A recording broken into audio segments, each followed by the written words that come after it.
Human tendency रहती है, 10 लोग यदि एक पॉइंट ऑफ व्यू लेते हैं कोई भी विषय पर हो और उन्हें ऐसा लगता है कि वो बिल्कुल वो उस टॉपिक के ऊपर सही आ रहे हैं, तो जो 11वां बंदा जो रहता है तो उसे भी ये लगने लगता है कि ये 10 लोग जो बात कर रहे हैं वो बिल्कुल सही बात कर रहे हैं, क्योंकि भाई इतने सारे लोग कह रहे हैं तो बात तो सही होगी। तो वो भी उनके हाँ में हाँ मिलाता है। ये इफेक्ट होता है जब एक नैरेटिव लोगों तक पहुंचता है मीडिया के थ्रू। ऐसा ही कुछ तो भी हुआ था कुछ दिन पहले, जब एक दुर्घटना घटी थी पार्टी फ्लाईओवर के रेफरेंस में। आपको हमें क्या बताया गया था, क्या स्टोरी हमारे पास आई थी कि डिप्टी सिग्नल ओवरब्रिज के नीचे जो सड़क है वहां पर जो गड्ढा था उसमें गिरकर एक युवक की मृत्यु हो गई। ऐसी स्टोरी हमें बताई गई थी और इस पार्टी फ्लाईओवर को काफी बदनाम किया गया था। धीरे धीरे मुद्दे पर आता हूं। इन्वेस्टिगेशन जो आया है वो कुछ और ही है जो सीसीटीवी में देखा गया है, परंतु उस विषय पर मैं थोड़ा बाद में आता हूं। पहले इस फ्लाईओवर के बारे में बताता हूं, थोड़ी सी जानकारी देता हूं ब्रीफ में। ये जो फ्लाईओवर है पार्टी फ्लाईओवर, ये 2014 में इस फ्लाईओवर का और नागपुर मेट्रो का दोनों प्रोजेक्ट्स का भूमि पूजन का कार्यक्रम भारत के प्रधानमंत्री मोदी जी ने कस्तूरबा पार्क में किया था। कब? 2014 में। उस कार्यक्रम में मैं गया था। आप देखोगे मेट्रो बिफोर टाइम कंप्लीट हो गई, पर पार्टी फ्लाईओवर अभी तक पूर्ण नहीं हो सका। पूर्ण क्यों नहीं हो सका? क्योंकि काफी प्रॉब्लम्स उसके लैंड एक्विजिशंस में आए थे। ये वो कारण था, क्योंकि पार्टी फ्लाईओवर से भी 10 गुना बड़ा प्रोजेक्ट मेट्रो का है, परंतु वो इतने जल्दी हो गया, इतना बड़ा प्रोजेक्ट जल्दी हो गया, परंतु ये छोटा प्रोजेक्ट अभी तक पूर्ण हुआ नहीं। किसी का शौक नहीं रहता है उस प्रोजेक्ट को रोक के रखना, पर कुछ कारण रहते हैं, उसके कारण वो प्रोजेक्ट कभी कभी प्रलंबित हो जाते हैं। तो फ्लाईओवर किस लिए बना था ये पार्टी फ्लाईओवर? आपने देखा होगा कि उस जगह पर वैसे भी एक्सीडेंट्स काफी होते आ रहे हैं इतिहास में। उस लोकेशन पर एक्सीडेंट्स भी होते थे, ट्रैफिक की समस्या बहुत ज्यादा थी और है उस पर्टिकुलर एरिया में। और आप इंफ्रास्ट्रक्चर के दृष्टि से यदि देखोगे तो वेस्ट नागपुर और साउथ वेस्ट नागपुर सबसे टॉप है, क्लास 1, और सेंट्रल नागपुर और ईस्ट नागपुर इंफ्रास्ट्रक्चर के दृष्टि से बहुत पिछड़ा हुआ है। छोटी सड़कें, कंजेस्टेड एरियाज, एक जगह से दूसरी जगह यदि 10 मिनट लगना चाहिए तो 30-30 मिनट लगते हैं, पौन घंटा 1 घंटा भी लग जाता है, क्योंकि प्लानिंग ही नहीं है। सड़कें घुमावदार है, छोटी छोटी सड़कें हैं, गलियां हैं, सिग्नल्स बहुत है। वहां के लोग भली भांति जानते हैं ये प्रॉब्लम क्या है। उदाहरण के तौर पर आप जब रेलवे स्टेशन का ब्रिज क्रॉस कर केपी ग्राउंड क्रॉस करके जब सिविल लाइन्स में प्रवेश करते हैं तो आपको कैसा इंफ्रास्ट्रक्चर लगता है? आपको ऐसा लगता है आप स्वर्ग में आ गए। इतना बढ़िया इंफ्रास्ट्रक्चर सिविल लाइन्स और पश्चिम नागपुर का है, साउथ वेस्ट नागपुर का है। बड़ी चौड़ी सड़कें, खुली खुली सड़कें, ट्रैफिक नहीं, ड्राइविंग का मजा आता है। परंतु आप मुझे बताइए बर्डी, गांधीबाग, इतवारी, उस जगह मजा आता है ड्राइविंग का? गाड़ी आती है पहले, दूसरे, तीसरे गियर में, गाड़ी चलाते चलाते लोग परेशान हो जाते हैं। ये सद्य स्थिति है।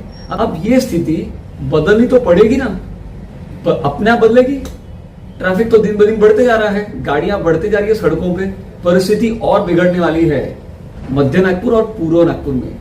अब ये परिस्थिति बदलने के लिए पूर्व नागपुर के एमएलए श्री कृष्णा खोपड़े जी काफी अथक प्रयास कर रहे हैं। उन्हीं के कारण इतने सारे flyovers, Dighori flyover, Pardi flyover और भी कई सारे फ्लाईओवर्स है। सबसे ज्यादा फ्लाईओवर उस जगह पर बन रहे हैं ईस्ट नागपुर में। कौन ला रहा है ये? कृष्णा खोपड़े जी, वहां के एमएलए है, कार्यक्षम एमएलए है। ये काफी सारा पैसा गडकरी जी, फडणवीस जी को मांगते हैं, खुद के लिए नहीं, पूर्व नागपुर के लिए। इसीलिए इतने बड़े बड़े फ्लाईओवर बन रहे हैं, रोड वाइडनिंग होते जा रहे हैं। दिक्कतें बहुत आ रही है पर करते जा रहे हैं, ताकि वहां के लोगों को जो ट्रैफिक की समस्या आज हो रही है ये आने वाले भविष्य में समाप्त हो जाएगी। क्योंकि आज दिघोरी फ्लाईओवर का ही उदाहरण देता हूं। इंदौर से दिघोरी यदि जाना है तो ट्रैफिक आवर्स में 1 घंटे के ऊपर लग जाता है। पर ये फ्लाईओवर जब पूर्ण हो जाएगा तो 15 मिनट में आप एक जगह से दूसरी जगह चले जाओगे। उत्तर नागपुर से दक्षिण नागपुर 15 से 20 मिनट मोटा मोटा। कितना फायदा हो जाएगा। ऐसा ही कुछ पार्टी फ्लाईओवर का होने वाला है। जब वो पूर्ण हो जाएगा 100% सिग्नल्स निकल जाएंगे, सीमलेस ड्राइव मिलेगा, आपका पौन घंटे का पेट्रोल बचेगा। यदि 10,000 गाड़ियां जाने वाली है तो 10,000 गाड़ियों का पेट्रोल भी बचेगा।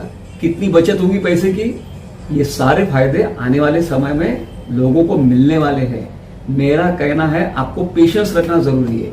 अब मैं आता हूं सीधा मुद्दे के ऊपर, जो पार्टी फ्लाईओवर के रेफरेंस में है, जो एक्सीडेंट हुआ था, जो दुखद घटना हुई थी। उस फ्लाईओवर को बदनाम करने की पुरजोर कोशिश हुई है, उसे पॉलिटिसाइज किया गया है। मैं उस पॉलिटिशियंस या पॉलिटिकल पार्टी का नाम लूंगा नहीं, पर उन्होंने इस दुर्घटना को एनकैश करने की कोशिश की है, ऐसा पता चला है। दुर्घटना हुई थी पार्टी फ्लाईओवर के ऊपर ड्राइविंग करते समय, पर दिखाया ऐसे गया है उस डिप्टी सिग्नल ओवरब्रिज के नीचे जो गड्ढा था उसके कारण ये दुर्घटना हुई है। और ये जो न्यूज है ये काफी वायरल हुई थी यूट्यूब में। यूट्यूबर्स ने इसको बहुत फैलाया और न्यूज चैनल्स ने, सब ने मिलके। अरे पहले इन्वेस्टिगेट करो, जानकारी आने दो, विषय पूर्ण समझने दो, उसके बाद में आप इस खबर को बताओ लोगों को। गलत जानकारी लोगों को मत बताओ। सद्य स्थिति क्या है, रियलिटी क्या है, आने दो सामने। कृष्णा खोपड़े जी ने बताया है कि महाराष्ट्र के मुख्यमंत्री देवेंद्र फडणवीस जी जब नागपुर आएंगे तब वे एक डेलीगेशन के साथ उनको मिलेंगे और एसआईटी टीम के अंडर इस विषय की जांच अच्छी तरह से हो, इसकी ये मांग करने वाले हैं। यूट्यूबर्स का मुझे बड़ा आश्चर्य लग रहा है। ये जो इंफ्रास्ट्रक्चर प्रोजेक्ट्स नागपुर में हो रहे हैं, इनके कारण आपका चैनल चल रहा है, आपको व्यूज मिलते हैं, आपको सब्सक्राइबर मिलते हैं, आप पैसा कमाते हैं। उसी फ्लाईओवर को बदनाम कर देते हो, उसी प्रोजेक्ट्स को आप निगेटिव दिखाते हो लोगों को। आपको भी फायदा मिल रहा है इन प्रोजेक्ट्स का, तो थोड़ा सा इन्वेस्टिगेट करो और फिर कोई न्यूज आप यूट्यूब में डालो। हड़बड़ी मत करो, क्योंकि उससे भी आपका पेट चल रहा है ये प्रोजेक्ट्स के कारण। ये मेरी सलाह यूट्यूबर्स के लिए है। और न्यूज चैनल्स वाले तो देते ही है अपनी खबर, ब्रेकिंग न्यूज। तो मेरा कहना ये है कि इतने नाजुक विषय को आप पॉलिटिसाइज मत करो, पूरी जानकारी लो। और ये इंफ्रास्ट्रक्चर प्रोजेक्ट जो हो रहे हैं नागपुर में, ये हम सबके लिए है, किसी एक के लिए नहीं है।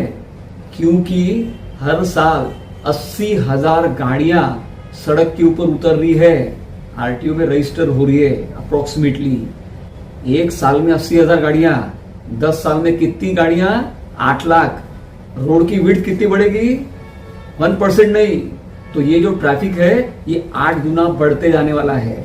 रोड की विड्थ उतनी ही, ट्रैफिक 8 गुना, फिर ट्रैफिक जैम, एक्सीडेंट्स। फिर क्या करोगे? फिर आपको समझेगा कि ये इंफ्रास्ट्रक्चर प्रोजेक्ट्स, ये फ्लाईओवर्स क्यों जरूरी थे हमारे लिए, उस समय बने थे, इसलिए आज हमको उसका फायदा मिल रहा है। गडकरी जी ने वो वर्धा रोड वाला सीताबड़ी का फ्लाईओवर बनाया था, आज जाके देखो कितने लोग वो फ्लाईओवर का इस्तेमाल कर रहे हैं। उस समय भी विरोध हुआ था, जम के विरोध, पर गडकरी जी ने वो फ्लाईओवर बना दिया। आज फायदा उठा रहे ना। जो लोग विरोध कर रहे थे वो भी उस फ्लाईओवर के ऊपर से कई बार गए होंगे, अब भूल गए।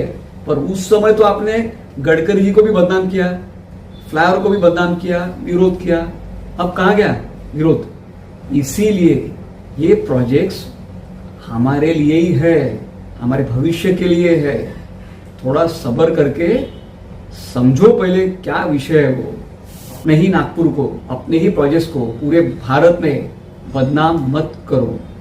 और कृपया करके ऐसे नाजुक विषयों को पॉलिटिसाइज मत करो, क्योंकि इस विषय को पॉलिटिसाइज करने का प्रयत्न कुछ लोगों ने किया है। मेरा ये विषय आपको कैसा लगा? यदि अच्छा लगा तो इस वीडियो को लाइक कीजिए, इस वीडियो को शेयर कीजिए, चैनल को सब्सक्राइब कीजिए। ऐसे ही पॉजिटिव पॉइंट ऑफ व्यू आपको मैं देते रहूंगा। मिलते हैं अगले वीडियो में, जुड़े रहिए, चैनल को सब्सक्राइब कीजिए और वीडियो को हाइप कीजिए। धन्यवाद आपका।